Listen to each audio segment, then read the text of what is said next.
Galaxy Quest. What is it? Sonic!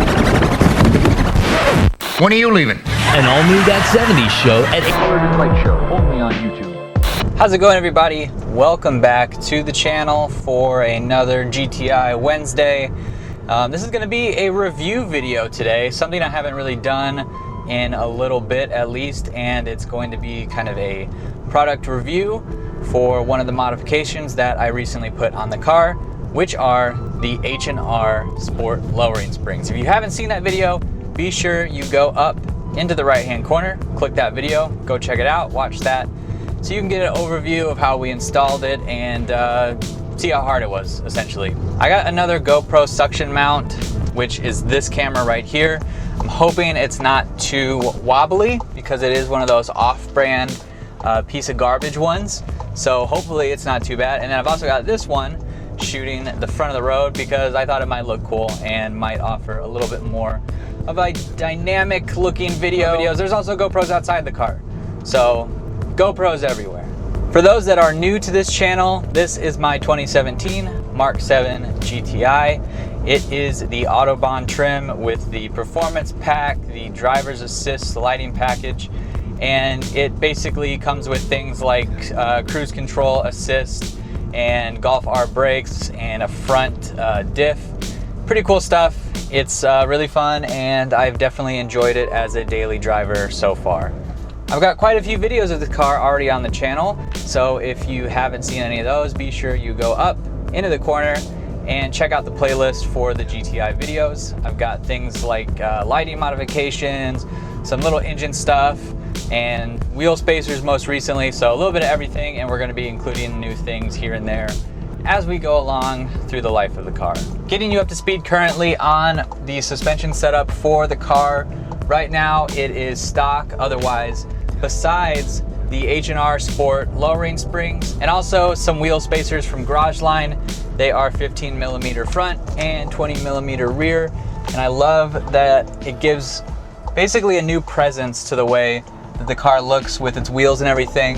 It really just complements the lowering springs as a whole and just gives the car a really fresh look.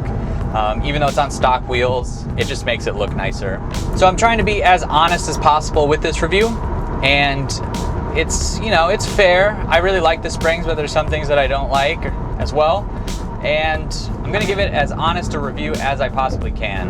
We're gonna go through multiple categories that I made up, and I'm gonna give it a 1 through 5 star rating. We'll do like half stars and things like that, and at the very end of the video, I will give a average total rating. And just so you know, my ratings for this are going to come from a daily driver standpoint. If this was a race car, I probably would have done coilovers instead. But this is a daily driver, it's meant to be comfortable, and I just really wanted it to look nice rather than perform. So that's why I chose the lowering springs in the first place. I am gonna go over the performance aspect of it, so you guys will get a good baseline for your decision if you decide to go with these. So I'm gonna start off with the installation of these springs, which is honestly my biggest gripe about them. I haven't installed things on a German car before. I'm used to Japanese and Asian vehicles where it's like 3 bolts and your struts are out. So this was a little new for me, I will say that, but I looked at the videos of people doing it online and it seemed easy enough, and I'm not like a mechanic or anything, but I feel like I am all right with, you know, a screwdriver and ratchet set, and I've done, as you guys know, if you follow this channel, everything I've done has been pretty much myself because I like to learn and I like to experience new things. So in no way am I a mechanic, but the German cars are just really, really different than the Asian vehicles or Japanese vehicles. It's just a lot different. I had to order a set of special sockets like the triple square bits and things like that. Wasn't prepared to do that. I mean, there was tools that I had to go buy to get this job done that I really hadn't needed for the last like 4 years of working on cars. I had a lot of difficulty removing the struts from the collars. That was pretty foreign to me, that there weren't bolts holding it in. It was like a metal sleeve, and I had trouble with that.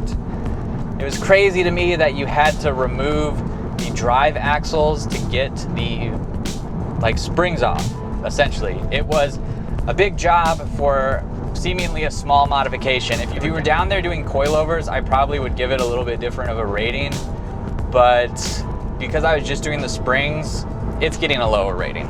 So for our first rating, 1 out of 5 stars for installation, I am giving this a 2. Next, we're gonna go over quality of the product. I've heard a lot of good things about H&R, and all came through. Everything was boxed nicely. It came with instructions, warranty info. Really, really nice product, and you can tell that they care about what they're doing over there at H&R. And it's from Germany, so I thought that was cool because I wanted to like do German parts for a German car, and that just made sense to me. So 1 through 5 stars, 5 stars, easy. Next, I want to talk about ride quality because that's something that I bet people are interested in. I see a lot of things on Facebook like, should I put lowering springs on my daily driver? Should I put coilovers or airbags?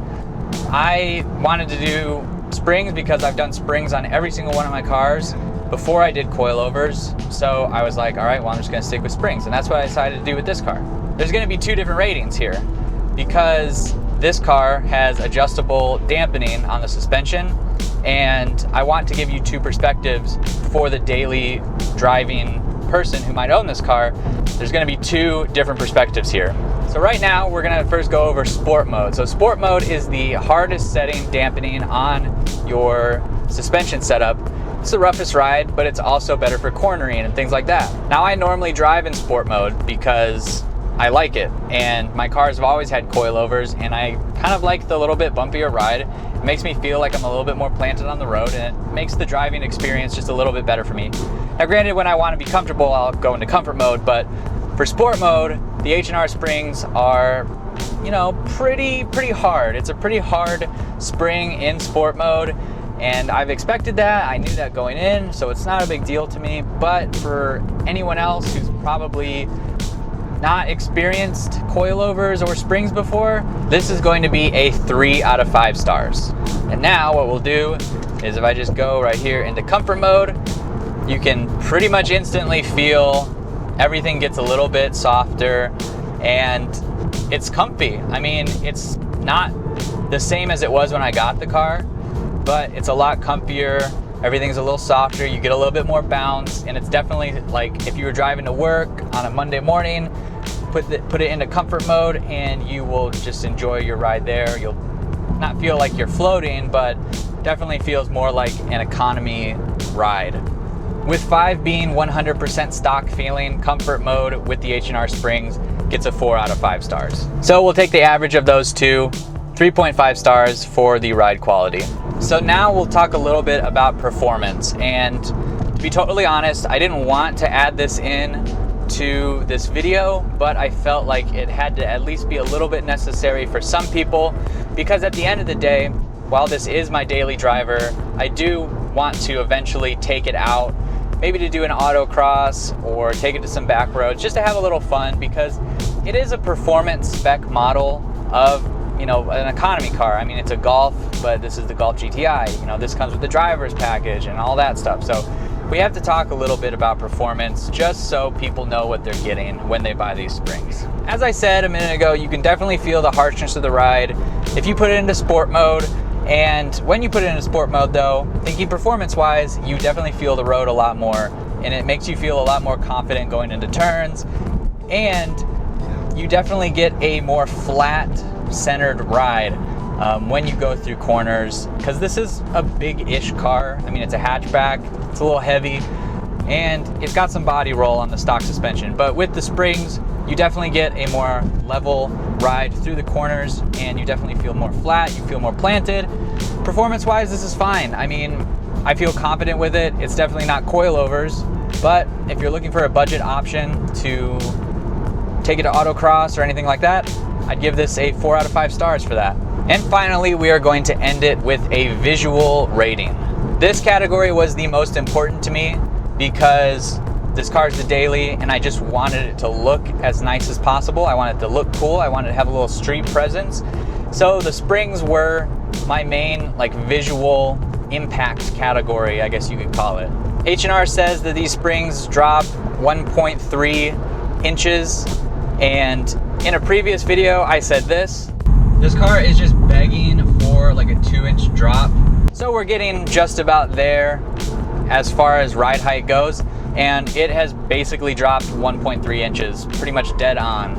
I think it gets rid of enough wheel gap to really make it look nice. You can definitely tell it's lower to the ground, and I just love the way that looks. I think all factory cars should come a little bit lower. Basically, lowering any car will make it look better, plain and simple. If you agree or not, you know, that's my opinion. But especially with the wheel spacers added, it just looks really nice and aggressive. And I love the way it looks. I think it looks great. And so for that, I'm gonna give it 5 stars for looks. So our 6 categories, what do they average out at? I'm gonna take the average of everything, and that will come out to 3.9 stars. So let's call it 4 stars. And that is my overall honest opinion about the H&R Sport Springs. 4 out of 5 stars, that is pretty good, I would say. I would think if I was rated 4 out of 5 stars for anything, I would be satisfied with that. And granted, that is daily driving categories and opinions. If you're tracking this, you might have a different opinion about it. You might say they're too soft. If you are really like older and you don't like harsh rides at all, you might think that these springs suck and it's way too hard. But for my opinion, you know, young guy, love the car, daily driving, 4 out of 5 stars total. The hardest thing being the installation, the nicest thing being the looks. There you have it. 4 out of 5 stars, H&R Sport Springs, honest review. That is my opinion, and I'm not changing it, sticking to it. So thanks so much for watching this video. I hope you guys enjoyed it and got a good perspective on the new springs. And if you're curious about the springs, go check them out. I know there's other brands, but these ones are the H&R Sport Springs, as I said. I'm not gonna link them down in the description below because I paid for them myself, and you can find them at multiple companies. So Google search H&R Sport Springs, GTI, Mk7, whatever. It's all up to you. If you are new to the channel, be sure you go down below and hit that subscribe button. I'd love to have you as a subscriber on the channel. Follow me on Instagram so you can see behind the scenes stuff, and give a video a thumbs up. I'd appreciate that. Leave your comments below, and I will see you in the next one.